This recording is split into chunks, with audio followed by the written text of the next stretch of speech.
invitación. Eh, bueno, damos inicio a la Escuela Germán Rojas Niño en su sesión 70 con la participación de Iván Cepeda, filósofo, defensor de derechos humanos y actualmente senador de la República. Nos viene a compartir el tema, su experiencia en el Senado. Iván, tiene la palabra. Muchas gracias. Bueno, primero expresarles mi gratitud y espero que podamos tener una conversación en la que humilde y modestamente pueda contribuir en algo a lo que ustedes están haciendo como proceso. Se me ha planteado la conversación en torno a la experiencia que durante ya prácticamente 11 años se ha acumulado en el Congreso de la República. Y voy a intentar decir algunas de las cosas que responden un poco a lo que ha sido mi proceso de recorrido, ¿no? Muy, digamos, desde mi propia perspectiva. Esa es una escuela en la que uno va aprendiendo y va formándose unos criterios, pero yo creo que de ahí podemos extraer algunas lecciones importantes. La primera es, tal vez que mi vida política viene fundamentalmente del movimiento social y eso con eso no quiero decir que no haya participado en experiencias políticas. Yo fui militante de la Juventud Comunista y tuve una larga historia en el Partido Comunista hasta el momento en el cual, pues por distintas contradicciones políticas, decidí pasar a otra experiencia que fue la de el ADM-19 en ese momento tan crucial del país en el que estábamos asistiendo a esa ruptura que significó el proceso de paz del M-19 que constituyó un hito histórico, ni más ni menos la emergencia de una nueva constitución y de un nuevo marco político y judicial y jurídico de la vida del país. Obviamente con otras fuerzas, pero ahí el papel del M-19 sin lugar a dudas fue un papel muy relevante. Pero digamos que después de esas experiencias y del exterminio contra la Unión Patriótica y concretamente del asesinato de mi padre, mi vida pasó digamos, de la militancia política al movimiento social. Yo me dediqué esencialmente a construir el movimiento de víctimas y especialmente de las víctimas del Estado, porque yo creo que allí había un vacío muy significativo y protuberante. Es decir, el papel de las víctimas es esencial. Yo quiero en esto ser muy categórico. Yo creo que el movimiento de víctimas y las víctimas, que puede ser no pertenezcan a alguna organización, han transformado el país también. Ha sido un factor de transformación. Muchos de los procesos a los que hemos asistido, especialmente en los últimos 20 años, están marcados por la presencia de personas o de organizaciones víctimas, porque tiene eso un significado político y moral que creo que es muy importante rescatar. Así que como ha habido una revolución de ciudadanías, ha habido una revolución de movimientos sociales, de la minga indígena, de la emergencia de un movimiento juvenil, de un feminismo que está emergiendo hoy también con mucha fuerza, y de muchos otros sectores sociales, el movimiento de víctimas ha tenido también un rol que yo considero preponderante. Así que digamos que mi experiencia fundamental, digamos, de mi vida política más madura y adulta, digamos, ha estado ubicado en ese plano.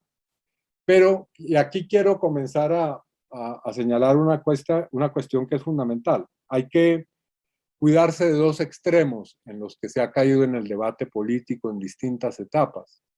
Uno es el de solamente centrar la política en el espacio de los partidos y de los movimientos políticos, desconociendo a los movimientos sociales, y convirtiéndolos prácticamente como en un vagón de cola de las formaciones políticas. Esa ha sido una tendencia predominante, pero igualmente perniciosa ha sido la contraria, la de creer que el movimiento social puede prescindir de los espacios del movimiento político y de los partidos. Y aquí hay una discusión que remite al asunto de fondo, es ¿Qué papel le asignamos nosotros en nuestra lucha política al Estado, a la institucionalidad del Estado y a la construcción del poder político y cultural?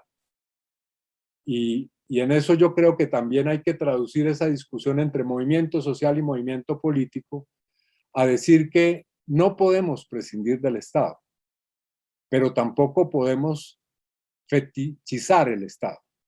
Es decir, que lleguemos a la presidencia, que lleguemos al gobierno, que lleguemos a tener mayorías parlamentarias, de ninguna manera implica que tengamos el poder. El poder se construye con las ciudadanías. El poder es un poder que está en la sociedad, ¿no? Pero eso no significa que podamos prescindir de esas instituciones. Por lo menos en esta etapa. En esta etapa necesitamos una muy fuerte presencia y ganar elecciones y tener representantes, tener procesos institucionales, locales, no solamente, ahora ya no hablo del plano nacional, sino me refiero desde los edilatos hasta las alcaldías, para poder construir los procesos políticos que necesitamos sin caer en la trampa, de que estar en esas instancias inmediatamente nos remite a una transformación histórica y política. Ya lo hemos visto en el continente. En el continente hemos estado asistiendo a gobiernos progresistas que han triunfado y han perdido, ¿no? Entonces, en eso tenemos que asumir esa lógica.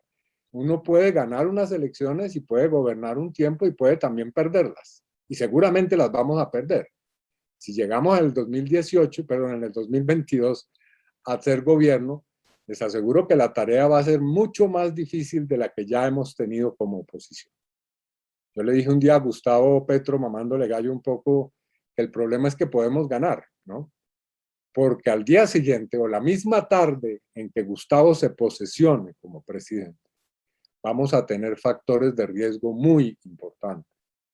Entonces, con esto quiero decir que mi decisión de llegar al Congreso era una decisión entendiendo estas contradicciones.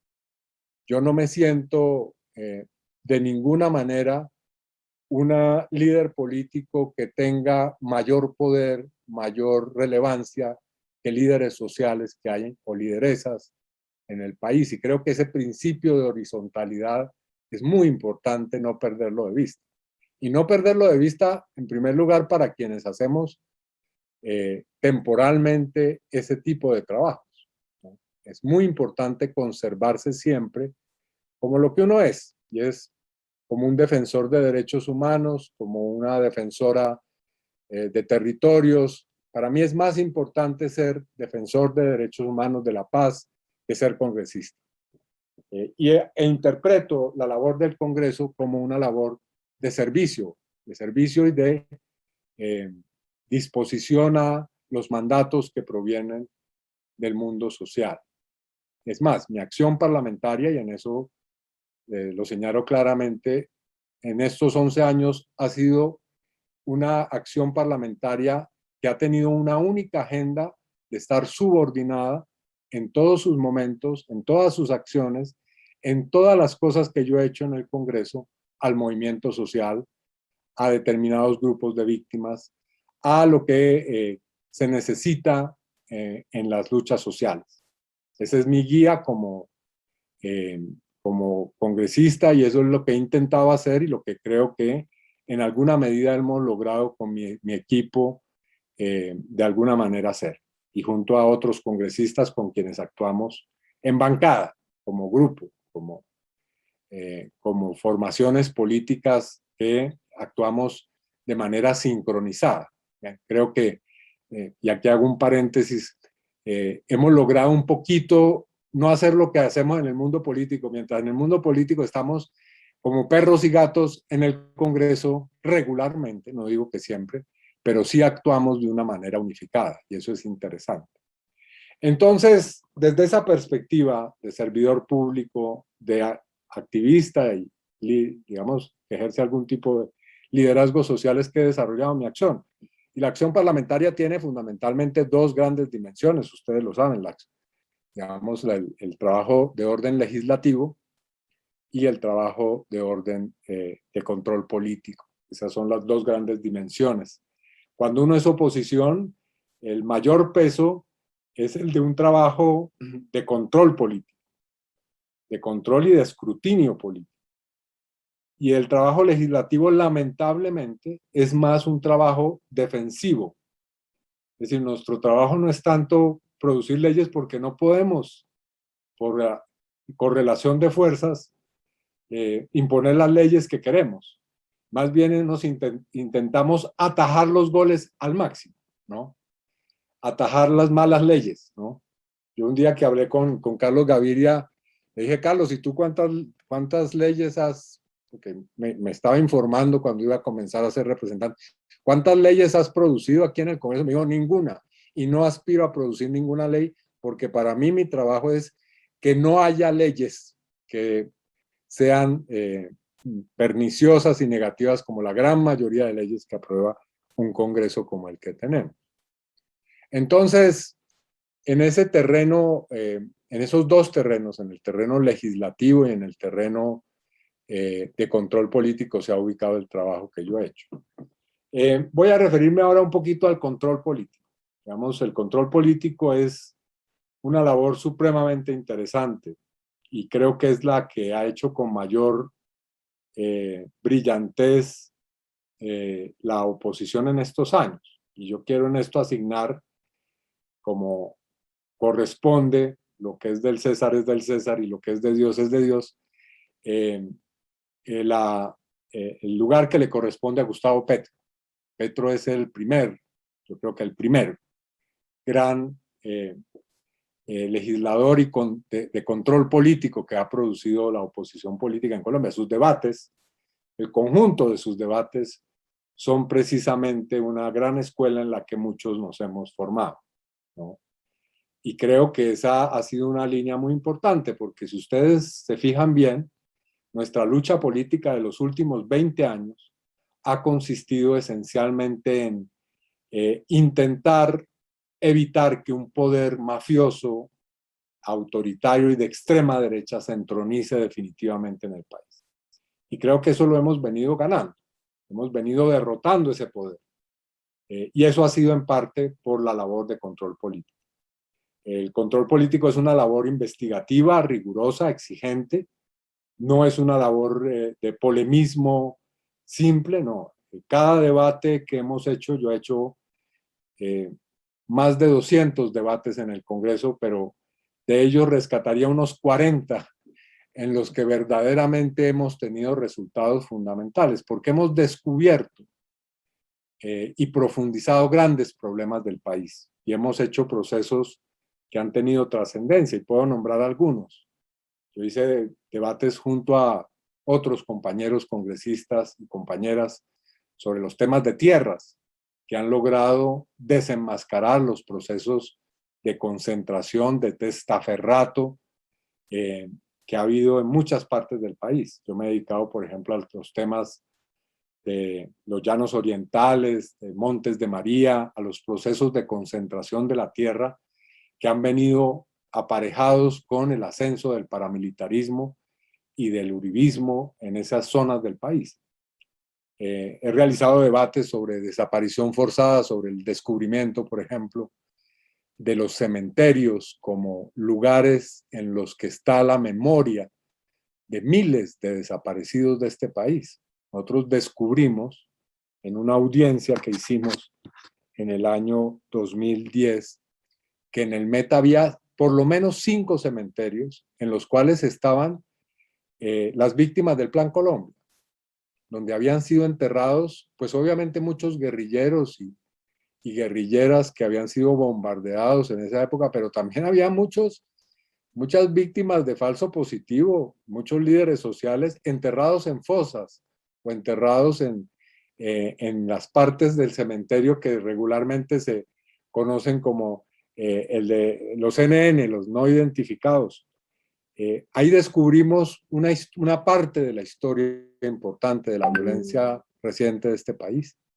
O, por supuesto, los debates sobre la fuerza pública, los debates sobre las contrataciones de armamento, los debates sobre la inteligencia militar, los debates que tienen que ver sobre los falsos positivos, en fin. Y, por supuesto, el debate sobre el jefe del paramilitarismo, o mejor, de las estructuras que han comandado el paramilitarismo, que fue, digamos, la puntada que le faltó a Petro en esa época en que hizo los grandes debates, dejó insinuado ese gran debate sobre el paramilitarismo en Antioquia, y nosotros retomamos esa labor, que nos llevó precisamente a descubrir lo que hemos descubierto, y es muchas de las circunstancias, de los detalles en los cuales la vinculación de Álvaro Uribe y en general de todo ese sector que él representa con el paramilitarismo y con la historia del narcotráfico es insoslayable. Y eso nos ha llevado pues a un pleito jurídico de larga data. Entonces, quiero decir que el control político ha sido esencial. No sé si lo siga siendo cuando lleguemos a ser gobierno, pero en las condiciones de la oposición política ha sido una herramienta fundamental con la que hemos podido desenmascarar, desentrañar mucho de lo que ha sido el carácter y la naturaleza del poder político en Colombia. Ahora bien, nuestra labor legislativa, pasando al otro gran campo, no todo ha sido de atajar los goles. Bueno, en eso hemos empleado muchos esfuerzos, es decir, nosotros siempre, cuando vienen estas leyes, ponemos las alarmas, muchas veces recurrimos al movimiento social, tenemos reuniones con la gente del Comité del Paro, de las organizaciones sindicales, de las organizaciones campesinas, para señalar cuál es la agenda legislativa que viene y para prevenir lo que va a ocurrir. Y después en el debate, en el trámite de las leyes, desarrollamos muchas estrategias para evitar que esas leyes se conviertan en realidad. No siempre lo logramos. Y entonces viene una segunda fase de la lucha política, que es en este caso lucha jurídica, que es demandar las leyes ante la Corte Constitucional. Y hemos logrado tumbar muchas. Muchas leyes han pasado en el Congreso y las hemos derrotado en la Corte Constitucional. Por eso el debate sobre la Corte Constitucional es fundamental. Ustedes fíjense, y una de las aspiraciones más caras que tiene el uribismo es poder disolver la Corte Constitucional, porque la Corte Constitucional, con todas las limitaciones que tiene, sí ha sido un mecanismo de control del poder político en Colombia eficaz. Por lo menos ha tenido mucha más eficacia que otras instancias, a través de la acción de tutela, a través del control y la revisión de constitucionalidad de las leyes, de los decretos, cuando son decretos ley. Entonces, ese aspecto también es un aspecto importante, es una segunda fase que no es muy visible ante la opinión pública, pero que también es tan importante como la primera. Y cuando formulamos leyes, yo soy autor de unas cuantas, no muchas, pero es porque hemos hecho un trabajo muy intenso con la gente, con determinados sectores, con pensionados, cuando hemos trabajado con mujeres víctimas de violencia sexual, cuando hemos trabajado con actores y actrices en sus reivindicaciones sindicales, en fin. La vía para poder, en medio de esa desigualdad que tenemos de fuerzas en el Congreso, es trabajar muy férreamente con el movimiento social, porque lo que no podemos en el debate legislativo se logra en la calle.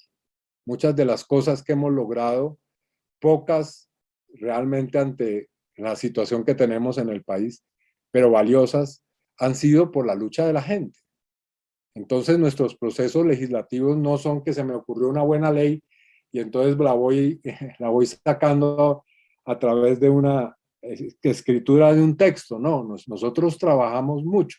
Muchas horas de nuestro trabajo están consagradas a escuchar a la gente y a trabajar con la gente textos legislativos, que son los que llevamos en última instancia como bancada regularmente, porque nosotros no trabajamos tanto en leyes propuestas individualmente, sino como bancada a el debate del Congreso. Obviamente hay muchas otras dimensiones del trabajo que hacemos. Nosotros somos pequeñas oficinas de la Defensoría del Pueblo. Nosotros atendemos cientos de peticiones de protección, de búsqueda de resarcir derechos, de tramitar ante determinadas autoridades locales o nacionales asuntos que la gente está necesitando con urgencia.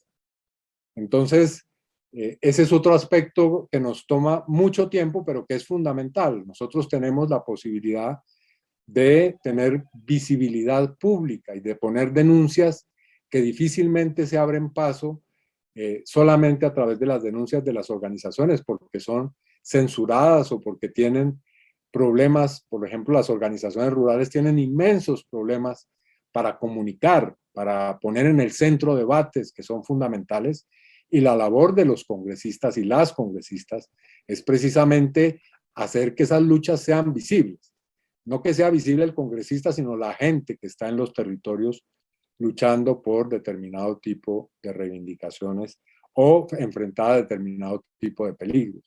Y en eso, por ejemplo, me menciono, para poner un solo ejemplo, la acción que hemos emprendido desde hace años con las organizaciones de defensa medioambiental contra la minería, contra la gran minería en los páramos y en las reservas, las zonas de reserva. Nosotros logramos ganar una acción popular que ponía en suspensión la exploración y explotación de determinado tipo de proyectos de megaminería en zonas de protección como páramos, zonas de reserva, parques nacionales, etc. Entonces, ahí también hay otra dimensión, y por último, señalo para no saturar el tiempo que tenemos, que el Congreso para mí ha sido una posibilidad de trabajar mucho por la paz, especialmente, y por los derechos de las víctimas. Ese ha sido, digamos, mi gran obsesión, y el espacio del Congreso ha permitido no solamente trabajar en la legislación del proceso de paz con todos sus defectos y limitaciones, sino también la propia participación en la facilitación de los diálogos de La Habana y de otros procesos. Así que el espacio del Congreso también da posibilidades de tener influencia e impacto político en determinado tipo de procesos que son fundamentales. Entonces, dejaría ahí enunciadas algunas de estas cosas.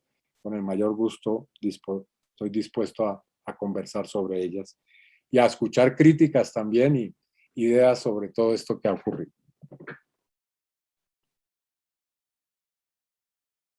Gracias, Iván. Compañeros, abrimos un espacio de preguntas, pero preguntas concretas.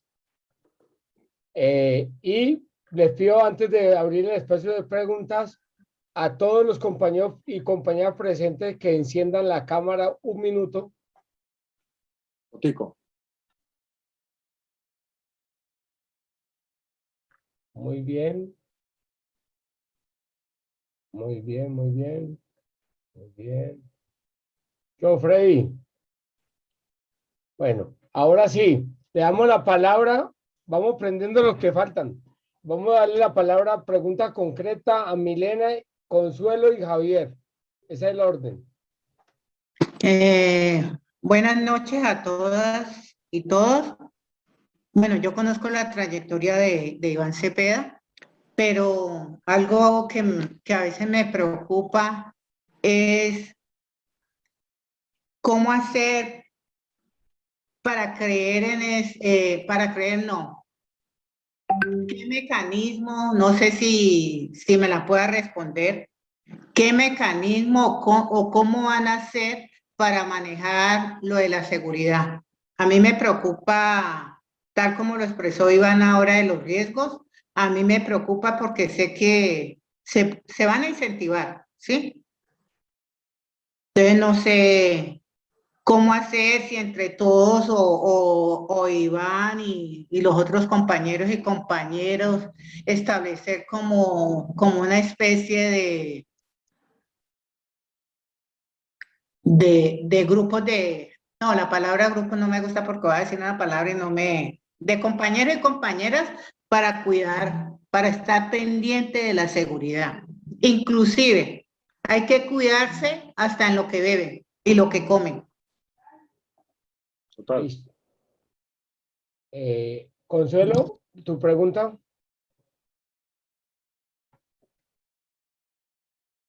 Bueno, Iván, muchas gracias por estar con nosotros. Un saludo a todos los compañeros y las compañeras que hoy nos acompañan.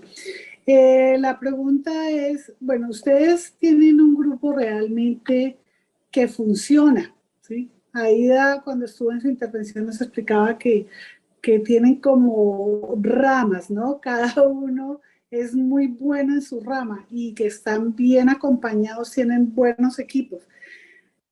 Sé que tienen un buen ambiente entre ustedes para trabajar, pero yo soy una seguidora de Iván desde hace mucho.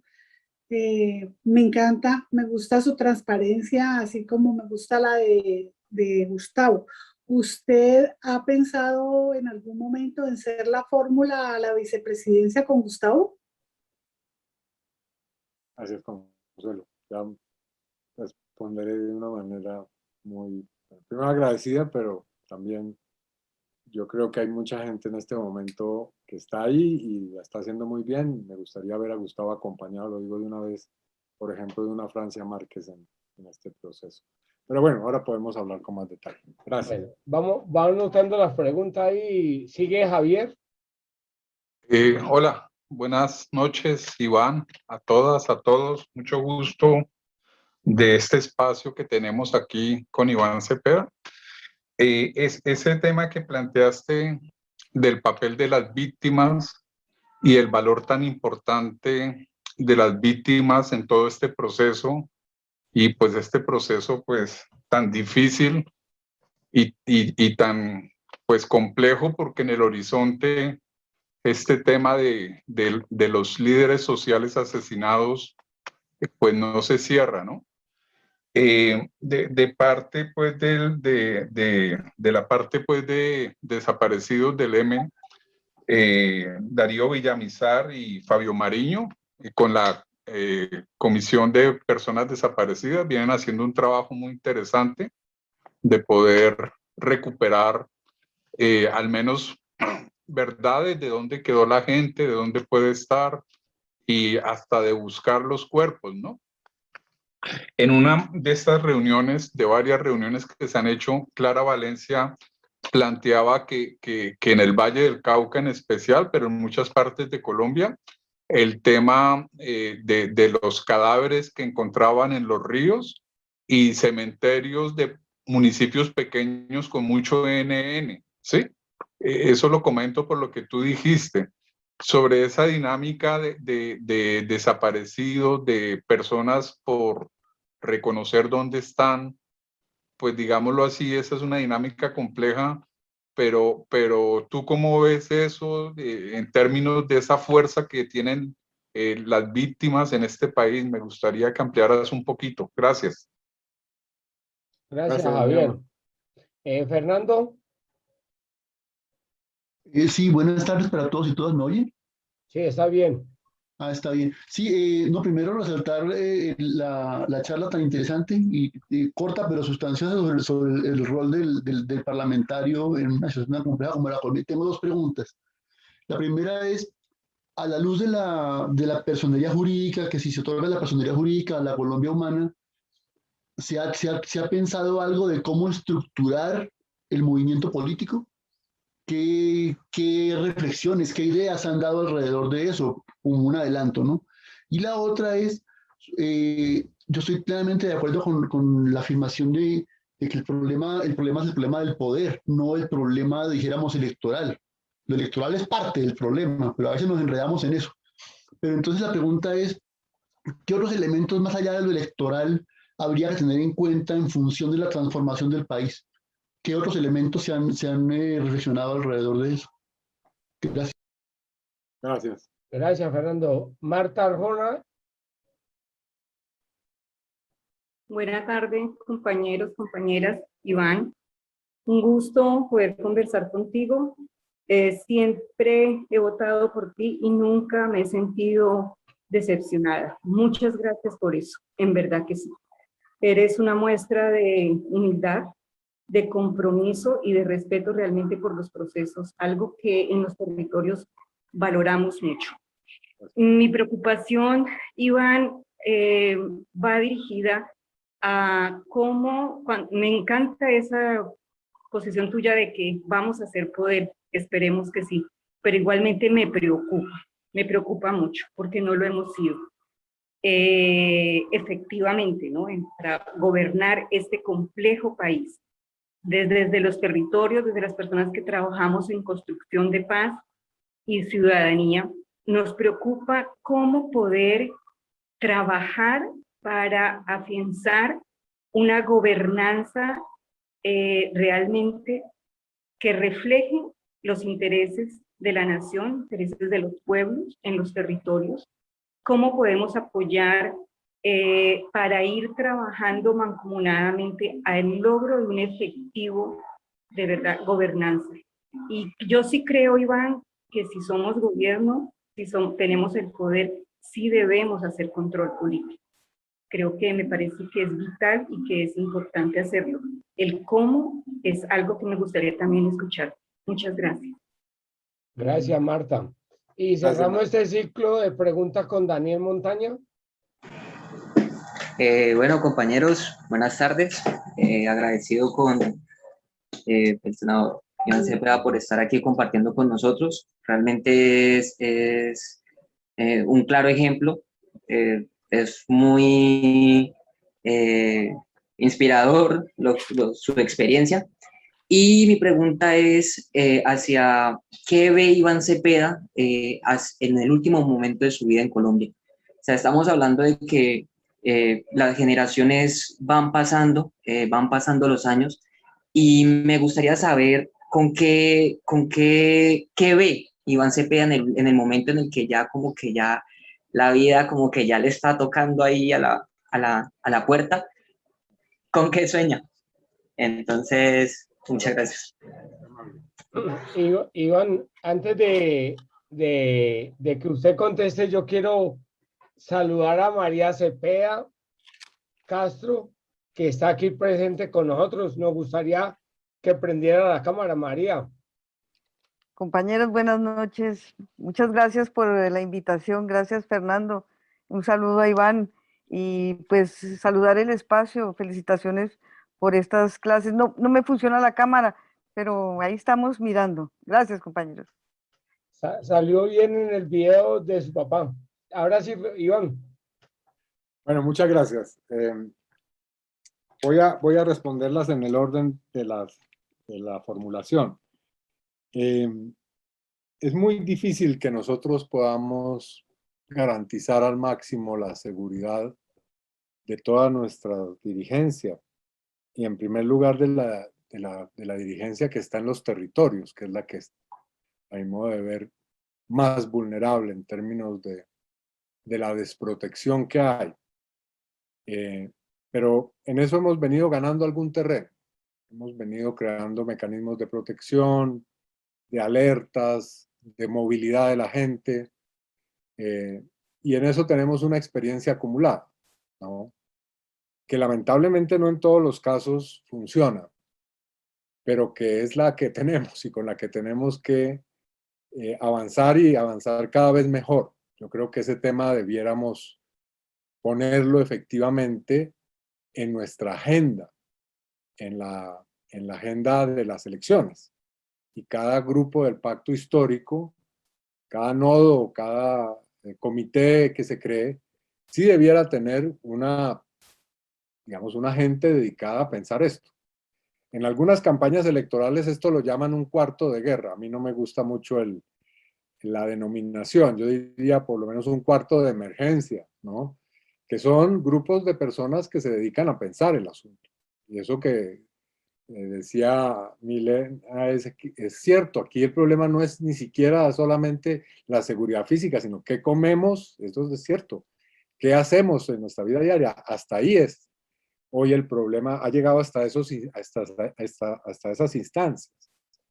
Entonces, una cosa que tenemos clara es que frente a la lapidación moral, que esto tiene también niveles, la lapidación moral, la judicialización, la muerte política e incluso el atentado físico, si no funciona todo lo anterior, pues hemos por ejemplo, diseñado la estrategia de adelantarnos.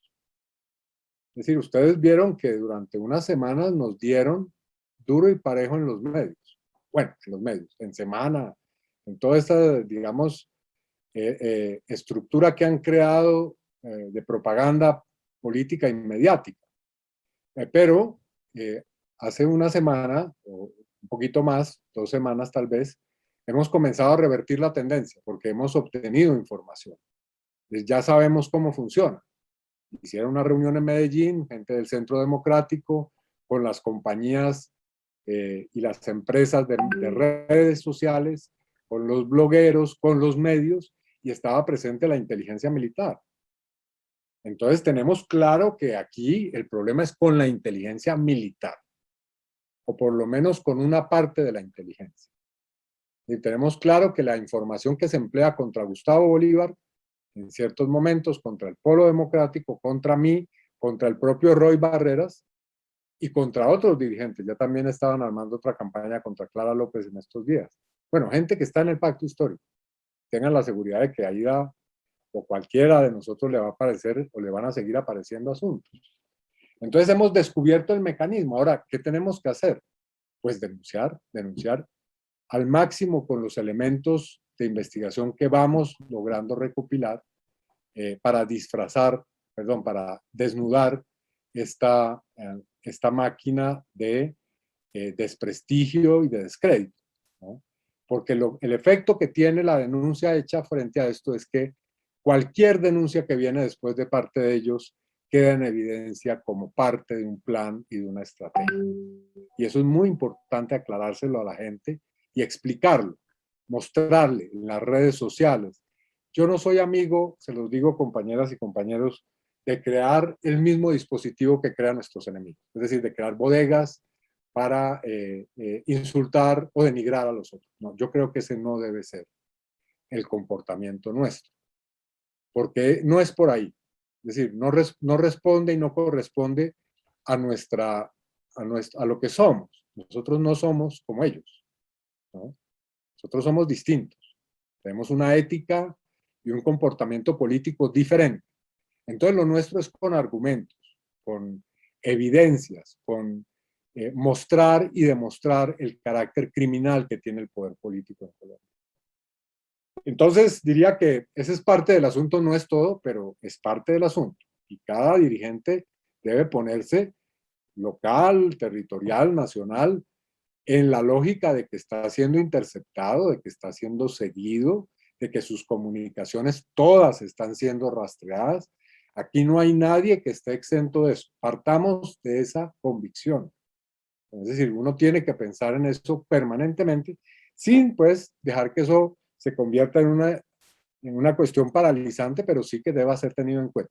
Todo lo que se dice, todo lo que se hace, está siendo rastreado y va a ser puesto en público, ¿no? Eso está, a mi modo de ver, debemos partir de ese axioma. Efectivamente, Consuelo, nuestro trabajo en el Congreso es un trabajo de división de tareas. Aquí tenemos gente que se dedica a los distintos temas, gente que trabaja los temas económicos, los temas políticos, los temas de derechos humanos. Y hay temas en los cuales actuamos con todas las unidades de trabajo. Entonces, hay algunas acciones que sí hacemos en conjunto y cada quien pone recursos para poder hacer un trabajo mancomunado y eso tiene efecto. Yo espero que esa lógica se mantenga y que podamos desarrollarla en el futuro como parte de nuestro trabajo. Ya lo decía, no aspiro a nada distinto en este momento de poder contribuir desde el Congreso. Si somos gobierno, pues a sacar la agenda de gobierno. Si somos oposición, a seguir haciendo, pero con renovación también, con más gente, con gente nueva, el trabajo que estamos proponiendo. Y hay mucha gente buena. Tenemos en las listas que hay y en la lista concreta del pacto histórico mucha gente buena, a la que hay que darle la oportunidad y ojalá impulsarla para que llegue. Y creo que, repito, como fórmula vicepresidencial, a mí personalmente, si ustedes me preguntan, me gustaría ver a Francia Márquez acompañando a Gustavo en ese proceso. Javier, esa es una pregunta muy importante la que tú haces, o mejor, esa reflexión sobre el papel de las víctimas. Miren, basta hacer un cálculo estrictamente cuantitativo. En Colombia, el 25% de la población mal contada es víctima directa del conflicto. Y no del conflicto, de todas las formas de violencia. Primer asunto que digo, no, la violencia no circunscribe al conflicto armado, ¿no? Hay violencia estructural, hay violencia política que no está inscrita en el conflicto armado, y está el conflicto armado, y está la guerra contra, la supuesta guerra contra las drogas. Bueno, así que tenemos una inmensa cantidad de personas víctimas. Es muy difícil encontrar un dirigente político o una dirigente política que no sea víctima. Y además con la característica de que aquí la víctima en Colombia no es víctima de un hecho. No es que le haya ocurrido una cosa en el pasado, no, sino que cada persona tiene acumuladas infinidad de circunstancias. Han llevado a ser víctima de múltiples hechos. Aquí es difícil encontrar, yo lo digo, por ejemplo, sobre las víctimas de las poblaciones rurales, del campesinado, mujeres que han sido víctimas de violencia sexual, desplazamiento, y no de un desplazamiento, de 3 o 4 desplazamientos, del asesinato del esposo, del hermano, del padre. No está silenciado. No voy a hacer aquí la crónica que ustedes conocen. Entonces, esa situación, que somos una sociedad que ha vivido en la violencia, le otorga a las víctimas un peso específico en la vida del país, que no se circunscribe como se ha querido al tema de las reparaciones, sino que tiene que ver con un problema político de fondo, y es que las víctimas tienen que ser parte de la solución de este país. Y por eso es un avance esas 16 curules, que yo espero no vayan a ser colonizadas por la politiquería tradicional. Entonces, dicho eso, ¿en qué reside la importancia, además de cuantitativa y de peso, digamos, de peso demográfico de la víctima? Yo diría que el otro aspecto es que la víctima tiene un poder que no tienen otros ciudadanos, y es el poder moral de estar por encima de los victimarios. Es decir, la víctima es la única que puede desenmascarar al poder político a fondo. ¿Por qué? Porque ha padecido precisamente los hechos criminales. No digo que todos los ciudadanos no lo puedan hacer, por supuesto. Es un derecho y tienen que hacerlo, pero la víctima tiene una condición particular, que es una superioridad moral sobre el poder político, y que puede desafiarlo y lo puede derrotar, ¿no? Porque el poder político y los poderosos tienen todos los medios, jurídicos, militares, económicos, para destruirnos, pero el poder desde la víctima es que la víctima representa la verdad, representa la agresión, representa la historia que ha querido ser silenciada, y entonces es la que le puede quitar la máscara al victimario. Ese es el gran poder que tienen las víctimas, y por eso es que nosotros debemos potenciar ese movimiento.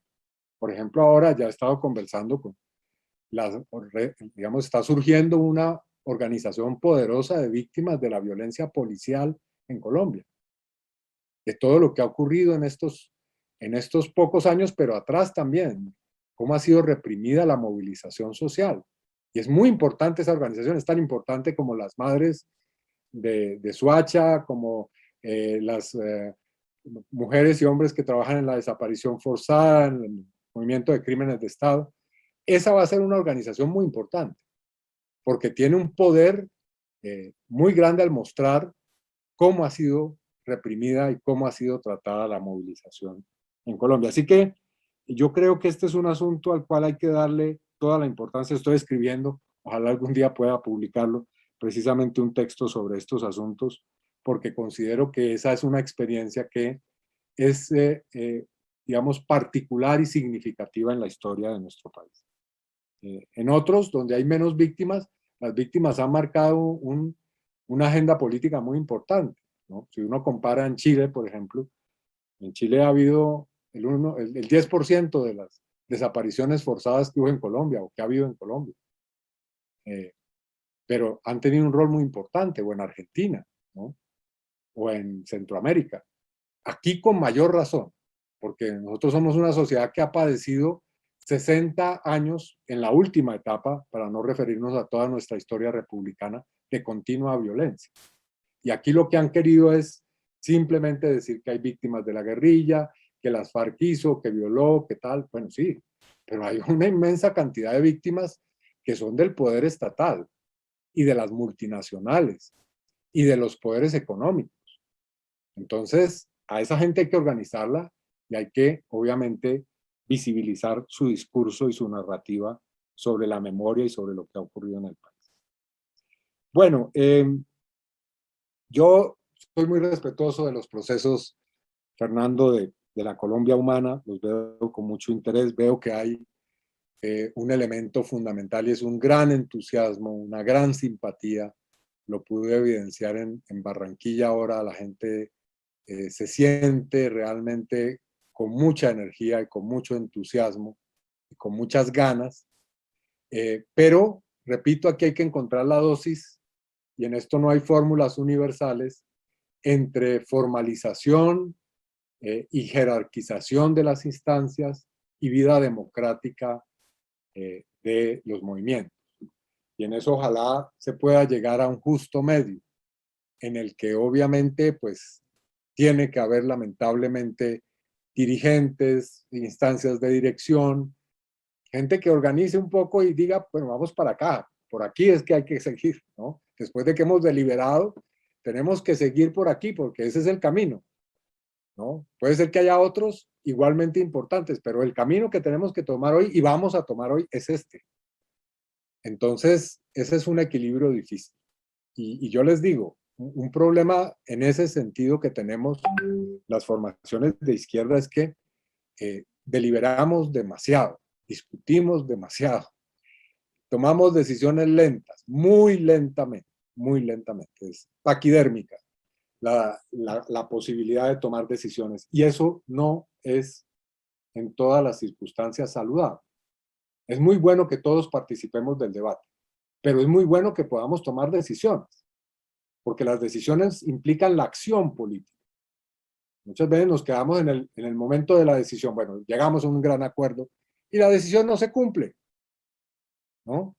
Yo les voy a poner un ejemplo, digamos, uno de tantos. Una vez tuvimos que entrar entre las organizaciones de derechos humanos a discutir un comunicado que era polémico sobre el hecho de que la periodista Salud Hernández había sido secuestrada por el ELN. Bueno, hubo una inmensa discusión. Al final hubo un comunicado. Pero cuando ya se iba a publicar el comunicado, entonces algún compañero o compañera tuvo la brillante idea de proponer una nueva discusión sobre un aspecto. Bueno, conclusión, a la señora la liberaron a las 2 de la tarde y el comunicado salió a las 4 de la tarde.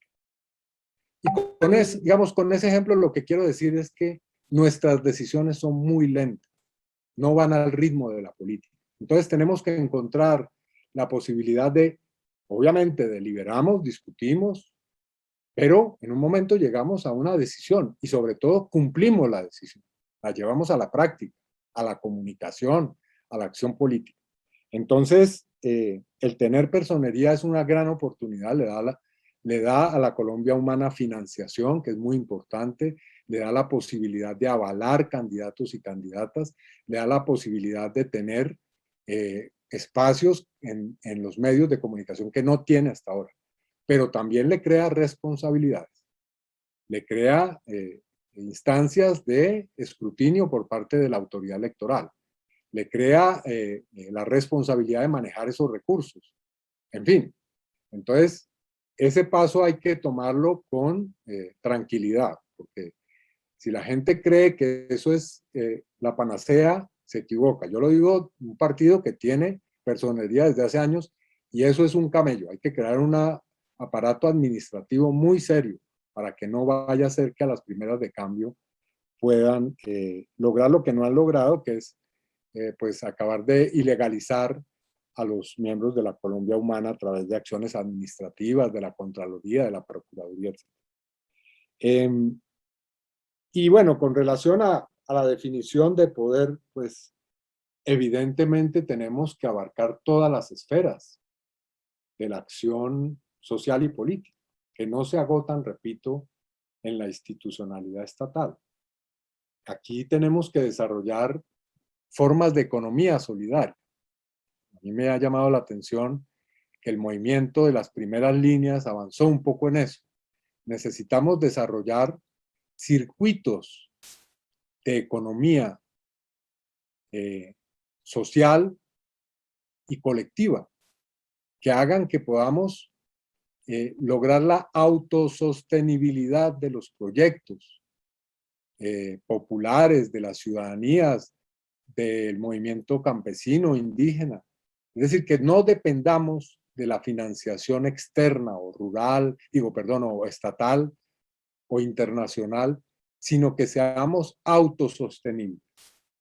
Y eso obviamente implica proyectos que no son estrictamente políticos en términos de lo que estamos acostumbrados a debatir, ¿no? Eso requiere un saber hacer y un saber poner en práctica que a veces nos es esquivo. A la gente hay que resolverle sus problemas vitales.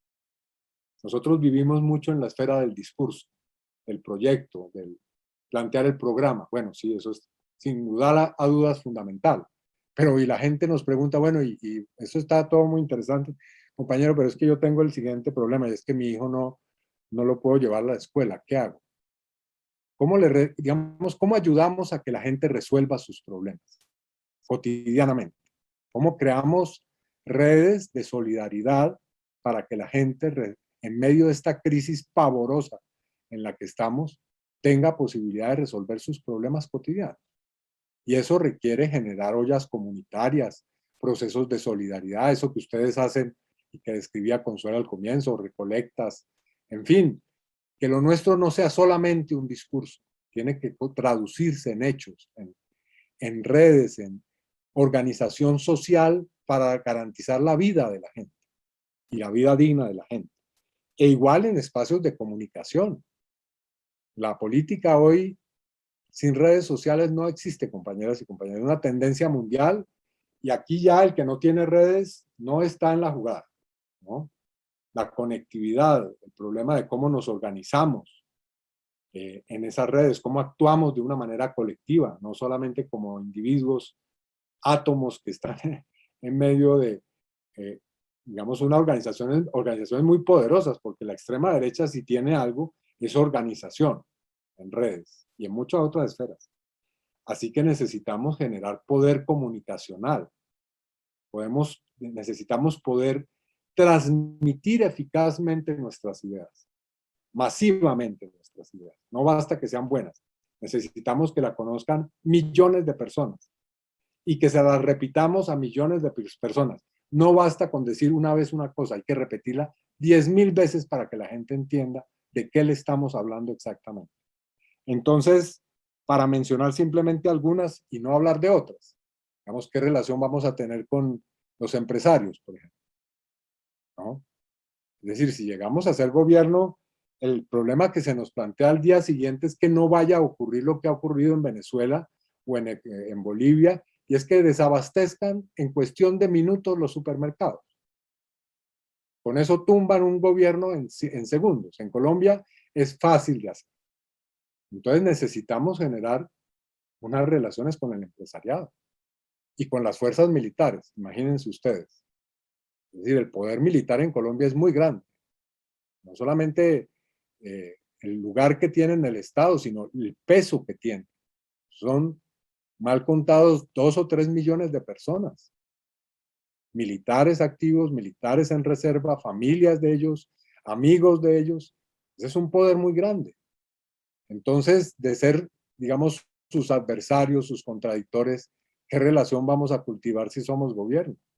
Esa es una pregunta totalmente pertinente. ¿O qué relaciones con el sistema financiero? Bueno, todos estos son asuntos que vale la pena preguntar y sobre todo resolver como preguntas. Entonces, a eso voy en lo que decía Marta, es decir, ¿cómo podemos afianzar una gobernanza, ¿no? La primera respuesta a eso es con nuestras propias bases, ¿no? Con lo que ha dicho Petro, es decir, nosotros tenemos que tener Debemos tener un diálogo vivo con la gente, permanente. Es muy preocupante, inquietante que esa gran movilización social que ocurrió desde abril hasta ahora haya sido conducida en buena parte por movimientos políticos y sociales curtidos, pero también hay digamos, un caldo de cultivo que está surgiendo de una movilización social inédita, de gente que no ha tenido organización política y que puede ser conducida en un sentido, bueno, entonces nuestro diálogo con los jóvenes es fundamental, no es un cliché, hay que saber qué están pensando y hay que ayudarlos a pensar también en las opciones políticas, porque allá hay una animadversión a lo político per se, y eso lo que favorece es a la extrema derecha de alguna manera.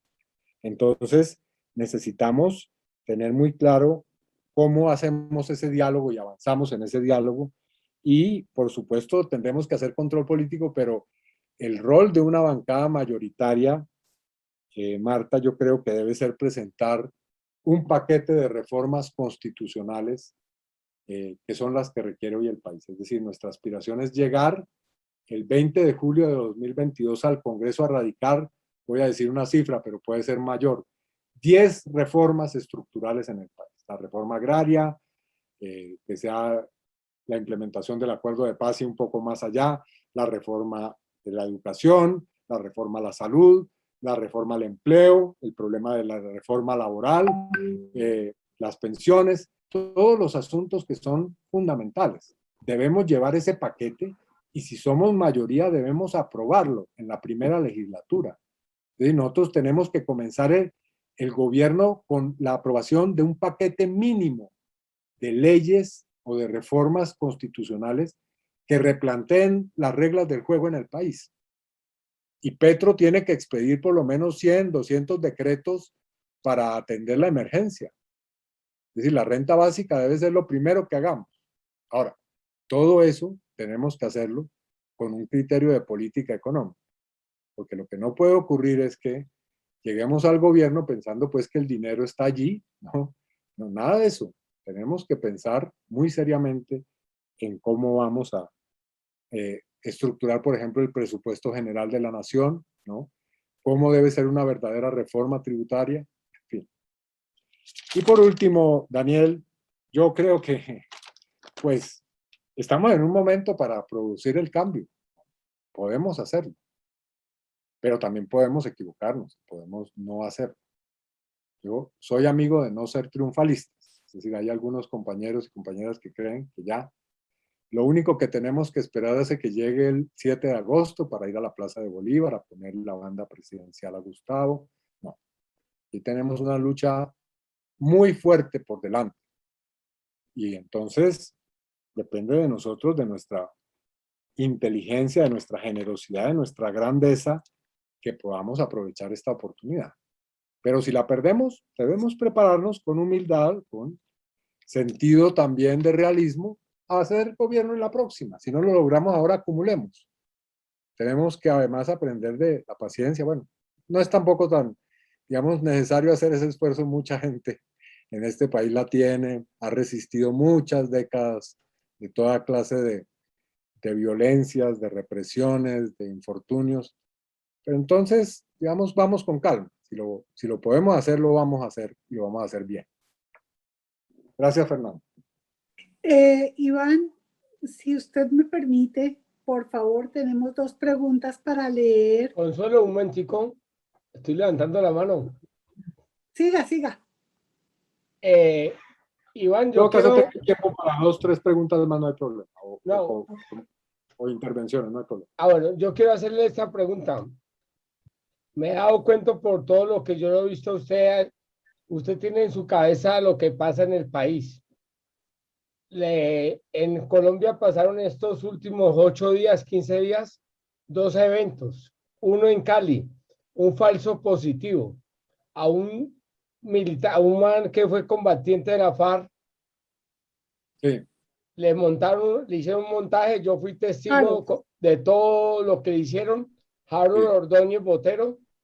Y también otra cosa, Iván, que también sucedió, que el señor general del ejército sale diciendo que un teniente coronel lo habían matado la FARC, y al otro día sale el señor saludando a la mamá, al papá y todo. Usted como defensor de derechos humanos y como senador, ¿cómo ve esos falsos positivos? Muy bien. ¿Quieres que lo responda ahora, Fernando, o escucho a Consuelo y respondo como quiera? Si lo puede, si lo puede contestar de una. Bueno, mire, yo lo que veo es que este gobierno marca una nueva etapa en la estrategia de la extrema derecha, en varios sentidos. Es decir, la extrema derecha no pudo derrotar el proceso de paz. No pudo derrotar el proceso de paz. Alguna gente dice, pero ese proceso de paz, firmaron un documento y no se ha cumplido nada. No, no es cierto. El proceso de paz ha tenido un impacto muy significativo en el país y en múltiples campos. Yo no voy ahora a entrar a precisar, pero simplemente les menciono esto, con todos los defectos que tiene la Comisión de la Verdad y la Jurisdicción Especial para la Paz. Mal que bien va dejando desnudas algunas cosas. Esa salida en falso de Pastrana fue, digamos, pero yo me divertí muchísimo viendo todo eso, esas contradicciones con el cartel de Cali y todo eso. Lo que le está pasando a Uribe con los falsos positivos, ahora esa amnistía que él propone, ¿a dónde va? Ni más ni menos que a poder volver a apretar y a cohesionar sus amistades, porque ese castillo se le puede venir abajo. Es decir, él quiere que los parapolíticos vuelvan, ¿no? ¿Por qué? Porque en cualquier momento a alguno de ellos le pasa lo que le pasa lo de los Rodríguez Orejuela, y entonces lo vamos a ver con una carta a Uribe diciéndole, vea, pues no, ya que no se pudo, entonces aquí está lo que usted hizo y lo que está. Entonces, ese es un factor, pero hay otro factor muy poderoso, y es que la movilización social sí se está convirtiendo, francamente, en un dolor de cabeza para el establecimiento. Eso lo hemos visto desde el 2019, cada vez crecer, ¿no? Y que ya no depende incluso de nosotras y nosotros, ¿no? Es decir, hay una buena parte de ese movimiento que logramos nosotros de alguna manera dirigir, pero hay un movimiento social espontáneo que ya no, ni siquiera le obedece a las organizaciones, ¿no? Que no, hoy ya no vamos a salir, no vamos a salir. Es decir, ustedes quédense en la casa y véannos pasar por las ventanas en la movilización.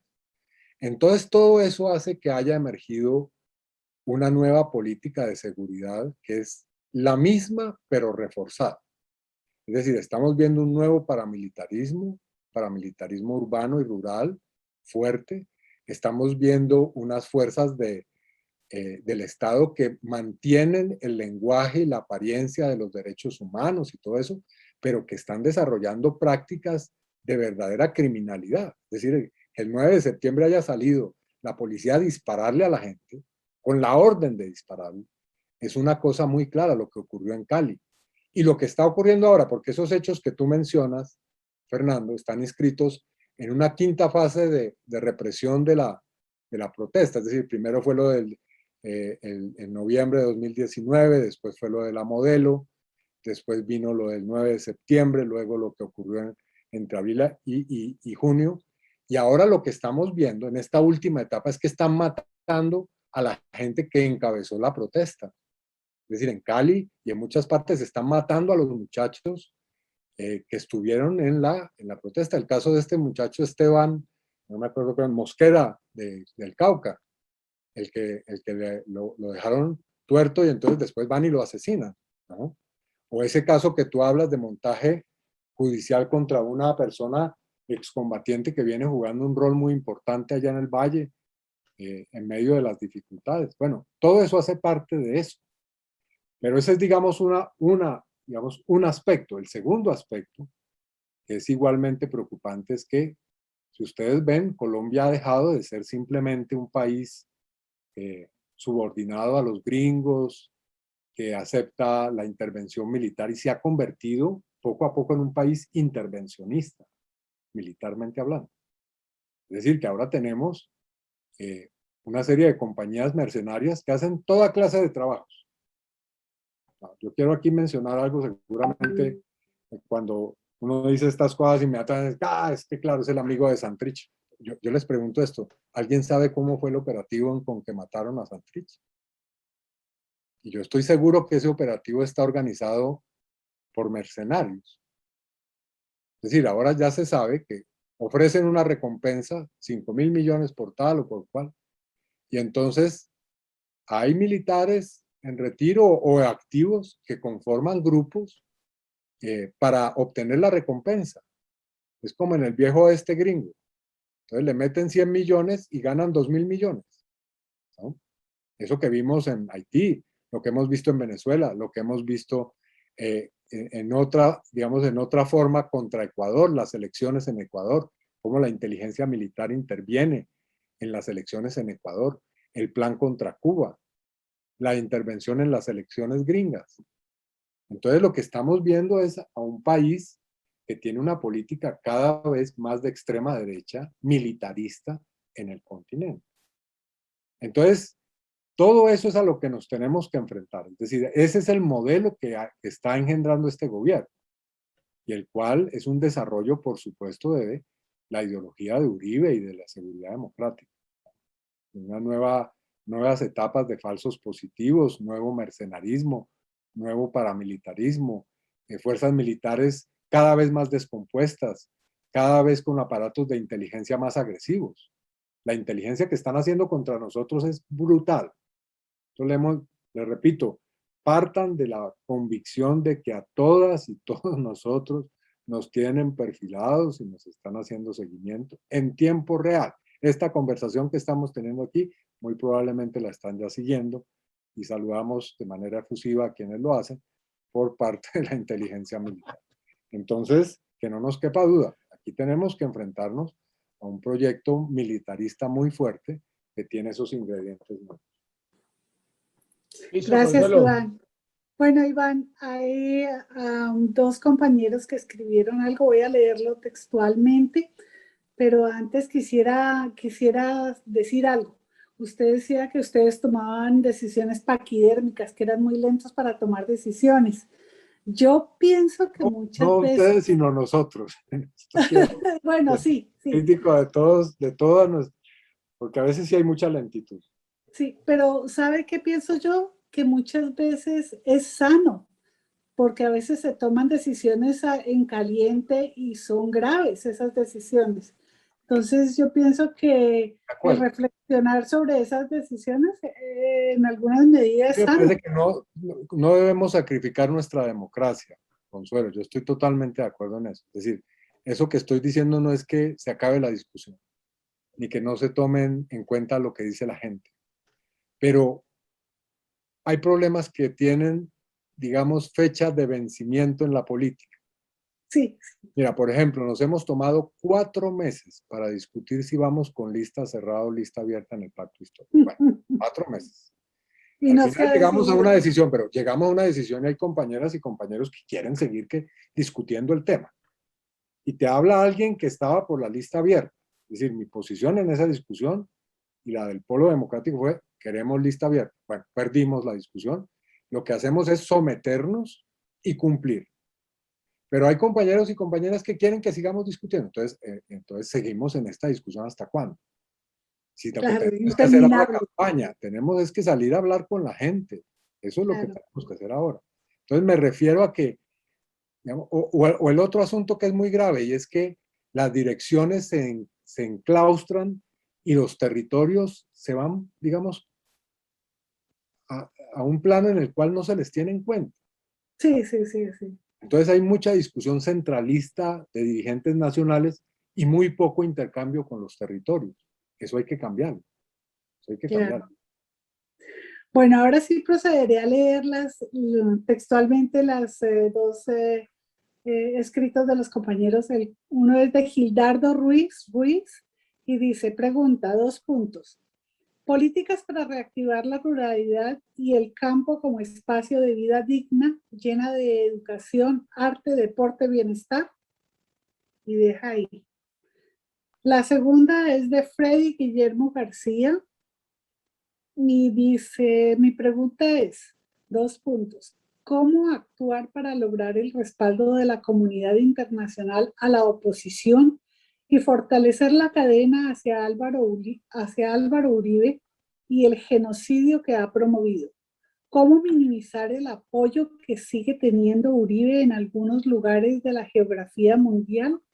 ¿Y qué estrategia tienen prevista como bancada para cuidar y defender los votos en el próximo proceso electoral? Punto. Luego añade, desde el punto de vista legal y desde las herramientas de las que dispone la oposición en el Congreso, ¿cree que existe la posibilidad de recuperar para sus reales propietarios tanta tierra despojada? ¿Hay vuelta atrás para poder quitársela a los usurpadores? Esas son las dos preguntas que escribieron los compañeros. 4 ahí. Iván, gracias. y Marta Belén pide la Sí, palabra. Marta, si te Marta. parece, después de Marta yo respondo y lo tendré que dejar. Bueno, listo, gracias. Iván. Marta Belén, tienes la palabra. Hola, buenas noches. Pido disculpas porque, bueno, acabo de llegar y me acabo de conectar, pero acabo de escuchar. Yo quería, se estaba hablando ahorita de los territorios, de los trabajos en los territorios. Yo soy líder social de USME, del sector de Tiguaque, la parte del Páramo y Cruz Verde, y aquí son 12 barrios. Gente, como somos rurales, gente desplazada, gente del común y corriente. Es un tenaz el trabajo que se ha hecho con lo de las marchas, con lo de las protestas, con todo lo que se ha venido desarrollando. Hemos hecho un trabajo fuerte aquí, pero lo tenaz es que no vemos el trabajo por parte de la gente que debería de estarlo haciendo. En este caso, la Colombia Humana, el caso de ustedes. ¿Por qué no desbordarse sobre los territorios? Es muy tenaz ver que la gente de pronto pueda repetir la misma historia de antes que era, o que siempre ha sido el tamal, el mercado, cosas, de hecho lo han hecho. Y aquí tuvimos que sacar a una persona, era el hijo de un paramilitar que estaba condenado por asesinar al registrador del Arauca, y el hijo estaba haciendo propaganda acá. Entonces lo desmantelamos, lo descubrimos y le hicimos la campaña y logramos pues sacarlo de acá en las elecciones pasadas. Pero sí me preocupa es la falta de presencia y la falta de trabajo y apoyo en los territorios. Los territorios están solos. Hemos tenido situaciones pesadas, hemos pedido ayuda y nos ha tocado defendernos a nosotros solos porque no hemos encontrado. Es preocupante eso. Y dos, bueno, cómo abordar ese trabajo en territorios apoyando los procesos sociales de la comunidad, apoyando los procesos y las luchas de la comunidad. Los líderes sociales estamos solos, tenemos 4 líderes amenazados acá, ¿no? Y estamos solos. O sea, aquí el cuento de que Derechos Humanos y la Alcaldía y la Secretaría de Gobierno con su Oficina de Derechos Humanos es pura carreta, o sea, es pura carreta. Aquí nosotros mismos nos cuidamos. ¿Cómo abordar ese tema de apoyar, desbordarnos pues a trabajar en los territorios? Me refiero a los territorios apartados y lejanos, donde más se le violan los derechos a la humanidad, al pueblo. Y lo otro, alguien me decía en una conversación que teníamos con los líderes, decía, si Gustavo Petro llega a subir, lo dejan subir a la presidencia, obligatoriamente le toca para poder tratar de medio gobernar, hacer coaliciones con la extrema derecha. ¿Qué opina su merced? Gracias, Marta. Ya voy entonces a responder en orden un poco de las preguntas hechas y los temas sugeridos. Por supuesto, el tema de la ruralidad no es cualquier asunto. Yo les llamo la atención sobre un planteamiento que ha hecho Petro, que algunos han asumido como una especie de giro oportunista que él hace para desconocer su pertenencia a la izquierda, porque Petro ha dicho que él más que derecha e izquierda entiende el asunto en términos de la política de la vida o de la muerte, ¿no? Que es una poderosa idea. y debemos tomárnosla muy en serio, ¿no? No porque haya desaparecido la izquierda y la derecha. Petro, así quiera decir lo que quiera, es de izquierda. Es decir, ¿para qué nos vamos aquí a decir mentiras? Pero el planteamiento es muy importante porque lo que señala ese planteamiento es que la humanidad, el planeta, ha llegado a un punto en el cual puede desaparecer. Es decir, si no nos damos cuenta de eso es porque no estamos viendo la realidad. La crisis climática, los efectos de la crisis climática, la crisis financiera, la crisis de la pobreza y de las migraciones, están indicando que el planeta puede, en un momento determinado, entrar en una fase agónica. Acaba de ser presentado un informe de varios especialistas que llamó la ONU para diagnosticar lo que puede ocurrir si el cambio climático lleva a que la temperatura crezca. Perdón, yo no estoy escuchando. ¿Ustedes escuchan? Sí, ¿Ustedes me sí, están estamos escuchando. Se oye No, claro. se oye Marta, hay claro, un Iván. problema con... ¿Ah? Sí, siga, Iván, que escucha bien. ¿Escucho bien? Marta, ahí tienes que buscar, no sé, tal vez cambiar de lugar. Entonces, el informe, ese informe lo recomiendo porque las predicciones son apocalípticas. Ciudades que van a desaparecer, especialmente las ciudades de las costas. Incendios de unas proporciones mayores a las que ya estamos viendo. Lugares del planeta que se van a convertir en desiertos y otros lugares que van a ser inundados. Entonces, esas no son predicciones paranoides, no, esa es una realidad. Y entonces lo que plantea Petro es que la política del pacto histórico se fundamenta en la defensa de la vida entendida en ese contexto. No como lo quieren hacer algunos, presentar como que la discusión pro vida es si hay aborto o no hay aborto. No, aquí la discusión es mucho más global. Nosotros estamos por las condiciones que preserven la vida y por supuesto que en eso la preservación de la ruralidad es el primer asunto, porque la ruralidad en nuestro caso es la posibilidad de los alimentos, la posibilidad de la conservación del agua, la posibilidad de la conservación de los ecosistemas, ¿no? Entonces, por supuesto que no es cualquier asunto en una política de cambio y de pacto histórico el tema de cómo nos planteamos la reforma rural.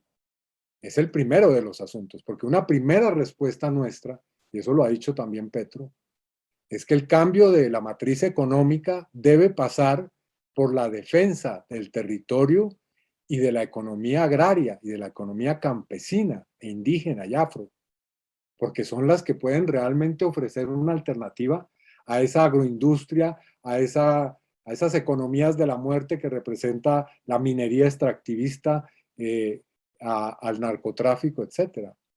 Entonces, por supuesto que ahí hay que plantear la reforma rural integral, que no voy aquí a explicar, ustedes conocen muy bien, e inmediatamente lo relaciono con el segundo tema que plantea la persona que ha insinuado esto, y es, por supuesto que en esto el tema de la restitución de tierras es fundamental.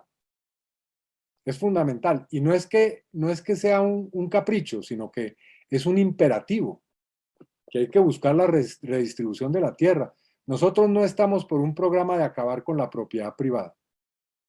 Y precisamente por eso es que también hay que respetar la propiedad de los campesinos. Es decir, es que cuando esto lo plantea la Forí y la señora Cabal, es como si la propiedad privada fuera la de ellos y la del resto de los colombianos, la propiedad colectiva, ¿qué hacemos con ella? Entonces, por supuesto que esa pelea la tenemos que dar a fondo. Y, por ejemplo, leía en prensa rural hace unos días, los jóvenes de varios departamentos, jóvenes campesinos, indígenas, acaban de organizarse para fundar una organización juvenil que va a trabajar en la restitución de las tierras. Entonces hay mecanismos ya legales para eso. Está la ley de víctimas, el acuerdo de paz. Tenemos que utilizar esas herramientas para avanzar en ese propósito y sí se puede. Sí, nosotros sí hemos ganado peleas jurídicas, en mi oficina hemos ganado peleas jurídicas en las que se recuperan miles de hectáreas para campesinos y después obviamente viene la segunda etapa de la pelea que es defender eso, pero bueno, cada pelea en su momento, pero sí se puede lograr avanzar en esa materia. ¿Cómo cuidar los resultados electorales? Pues ya decíamos algo al comienzo de esta conversación, ese tema es fundamental. Lo que proponemos es una campaña electoral que, paralelamente a lo que hay que hacer, que es ganar los votos y convencer a la gente y organizarla para el día de las elecciones, y aquí lanzo una cuña, yo una vez tuve una conversación con algunos de estos caciques políticos del Congreso y me decía, bueno, Cepeda, ¿y ustedes cómo están organizando la vaina de su electorado? No, yo le decía, no, ya estamos organizando los comités y estamos yendo a hablar con la gente. Me decía, pero por eso es que pierden siempre. ¿Usted no tiene ya organizado el día de las elecciones? ¿Ya no tiene organizado cómo va a llevar la gente a votar, los buses? ¿No? Es decir, esa gente piensa las cosas de una manera distinta. Hay que pensar el día de las elecciones. Hay que tener un grupo de gente que plantea la campaña y hay gente que organiza el día de las elecciones. Porque nosotros a veces nos quedamos en organizar la movilización, organizar la venida del candidato o candidata, ¿ya? Y el día de las elecciones, ¿dónde está la gente? No, que uno está... Es decir, si ese día no está claro cuántos votos vamos a sacar, o por lo menos con cuánta gente vamos a llevar a las urnas, no estamos haciendo bien el trabajo. Como también, y eso es lo nuevo, quienes van a vigilar los resultados. Es decir, lo nuevo de estas elecciones es que llegada a las 4 de la tarde, cuando se cierran las urnas, la gente no se puede ir a la casa a celebrar, ¿no? Y a ver por televisión lo que nos cuenta. No, aquí hay que ir a ver cuántos votos sacamos realmente. Y en esta oportunidad vamos a tener una ventaja, y es que los votos de una lista cerrada se cuentan más fácilmente. Es decir, no vamos a tener que estar pendientes del resultado de 100 candidatos y candidatas, sino de un logo, cuántos votos obtiene. Y eso nos va a permitir mejorar la tarea. Ahora, lo fundamental es organizar un equipo de veeduría de miles de personas que estén en las mesas, en cada mesa del país, transmitiendo los resultados a través de un programa, de un software que debemos hacer para que todo el país esté conectado en el pacto histórico en un centro de acopio de información y que a ese centro llegue la información. Y además de eso, tenemos que lograr que haya un batallón de abogadas y abogados que estén en la registraduría, ¿no? Viendo y contando que esos votos que están siendo transmitidos efectivamente sean contabilizados en los resultados oficiales. Entonces, por supuesto que ahí hay una inmensa tarea. Y por último, Marta, es decir, ese problema que tú planteas es un problema totalmente cierto. Ahí no hay excusa, ahí no hay justificación que valga. El que no esté haciendo trabajo en los territorios y con territorios no está haciendo la tarea. El problema es que no tenemos, lastimosamente, como quisiéramos, tantos recursos. Y por eso necesitamos elegir más gente. Necesitamos tener más congresistas, más concejales, más ediles, porque, digamos, uno no da abasto. Te digo, yo me paso horas del día en eso, trabajando con las muchachas de la primera línea en Cali, con los campesinos en Montes de María, con las víctimas de la violencia policial. Y uno no da abasto. Nunca es posible llenar todas las necesidades que tiene la gente. Ahora, te digo esto, Marta, si tú me planteas necesidades concretas, mi oficina se compromete. Y si tú me planteas, me dices, en me está pasando esto y esto, lo mínimo que yo hago es hacer algunas acciones. No te garantizo que vamos a poder resolver todos los problemas de la gente, pero algunas acciones sí haremos, ¿no? Y cuando nosotros nos comprometemos con la gente es en serio. Le decimos qué podemos y qué no podemos hacer. Pero necesitamos más liderazgos políticos en niveles en los que pueda haber influencia e impacto para poder lograr proteger líderes sociales, lograr que las comunidades tengan más visibilidad, buscar que los procesos de interlocución con las alcaldías sean más eficaces, en fin, ¿no? Así que te diría eso, señalando que ahí hay un gravísimo problema que sí es un vacío que tenemos que llenar, ¿no? Urgentemente. Bueno, compañeros, me disculpan, pero ahora sí es inexorable que tenga. Iván, antes que vaya, yo quiero darle las gracias a usted y a su equipo conformado por Adriana, Claudia y Florecita. Y quiero pedirle que por intermedio suyo me disculpen mi forma agresiva. Es decir, a mí me enseñaron que cuando uno quiere conseguir algo, hay que conseguirlo. Lo entiendo perfectamente, Fernando. Entonces, les digo lo siguiente sobre mi equipo. Todas son mujeres. Yo tengo una unidad de trabajo legislativo formada exclusivamente por mujeres abogadas en su gran mayoría.